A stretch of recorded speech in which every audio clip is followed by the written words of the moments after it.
Comment les enregistrements des écritures comptables ont des impacts sur le bilan et le compte de résultats. Notre équipe de professionnels vous libère du stress lié à la gestion de vos finances. De la tenue de livre à la déclaration d'impôts, nous nous occupons de tout, fini les doutes sur les codes fiscaux. Grâce à une gestion financière précise, ponctuelle et conforme, vous pouvez piloter votre entreprise dans la bonne direction.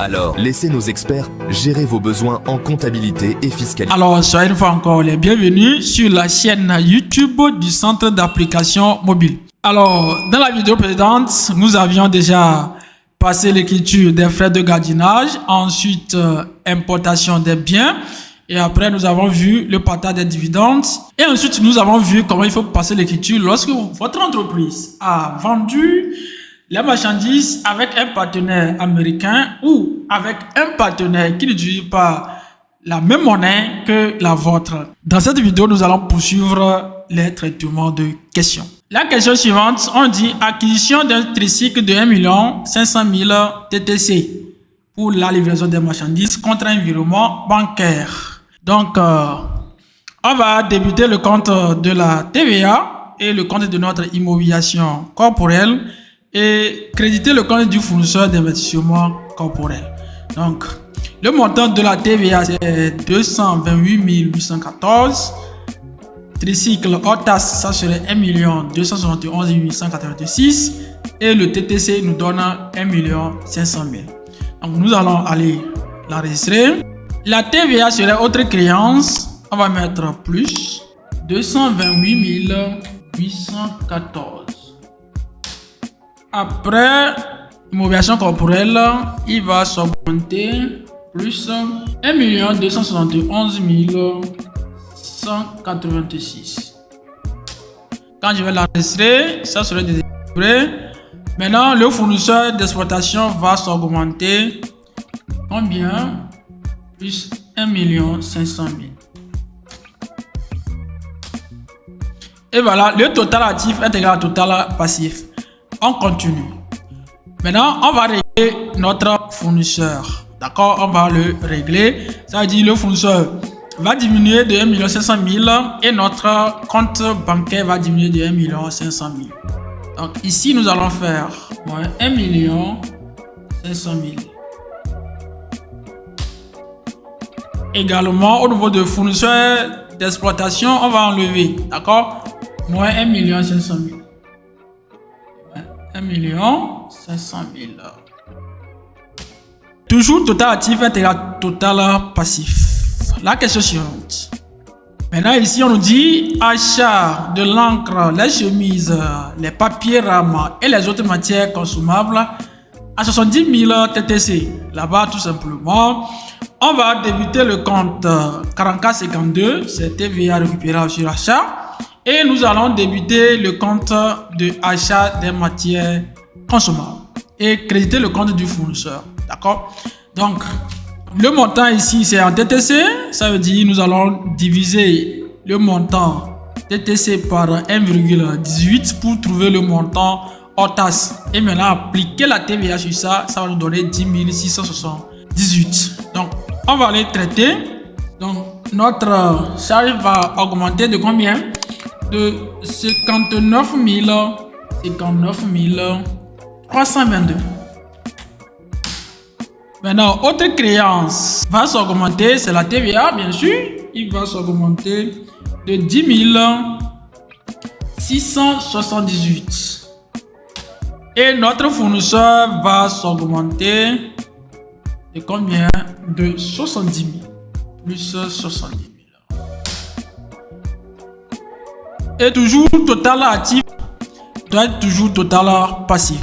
On continue. Maintenant, on va régler, ça veut dire que notre caisse va diminuer et notre fournisseur aussi va diminuer. Ça veut dire qu'on va enlever ici combien? On va enlever combien? 70 000. Je mets moins 70 000. Et au niveau du fournisseur aussi, nous allons enlever 70 000. Ouais, 70 000. Voilà, total actif est égal à total passif. On continue pour terminer. La question 29, c'est facture d'assurance des agents commerciaux. D'accord?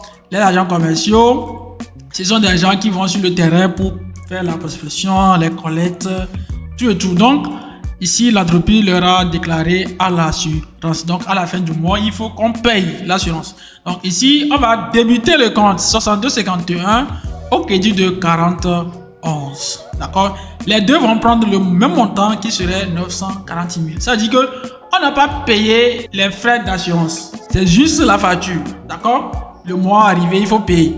Donc, ici, il faut passer l'écriture déjà des frais d'assurance. Donc, le compte 6251, c'est assurance multi-risque.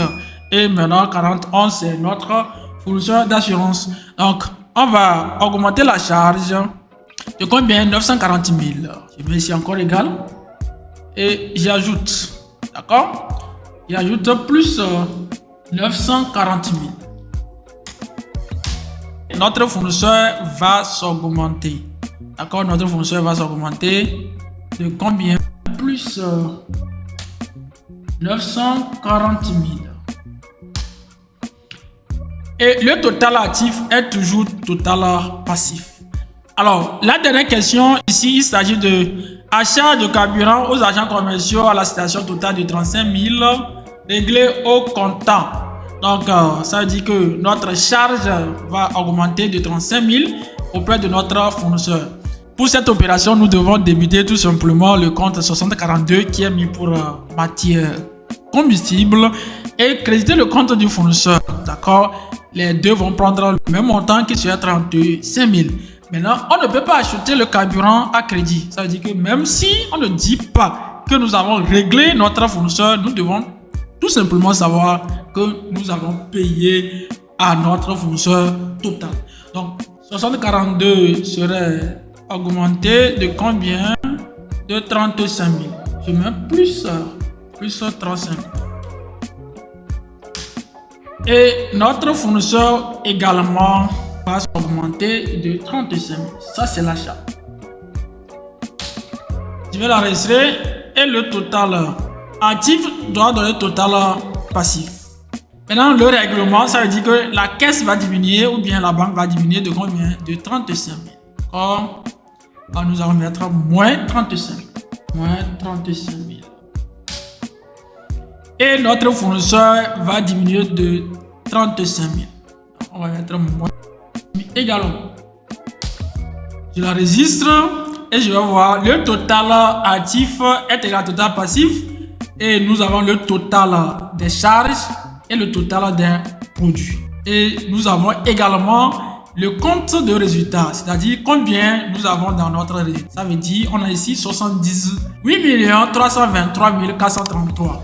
Donc avec ces questions que nous avons reçues auprès de nos professionnels de compta, on va avoir au total en charge 120 396 567 et le total produit va donner 198 720 000. Si nous prenons le total produit moins le total charge, on va trouver le résultat comptable. D'accord? Le résultat comptable qui nous donne ici 78 323 433. Donc, comme le résultat est positif, maintenant, on va voir si on va payer le IS ou le IMF. Donc, ici, quand nous allons comparer le 1% du chiffre d'affaires par rapport au 27% de résultat, on va voir que le IS est plus élevé que le IMF. Ça veut dire que tout simplement que l'entreprise va payer l'impôt sur société. Alors voici ce que nous pouvons dire pour les questions que nous avons déjà reçues à nos commentaires. Donc vous qui avez d'autres questions, n'hésitez pas à vous abonner et surtout à cliquer sur la cloche de notification et laissez vos questions en commentaire. Nous avons déjà reçu certaines questions venant toujours de nos abonnés.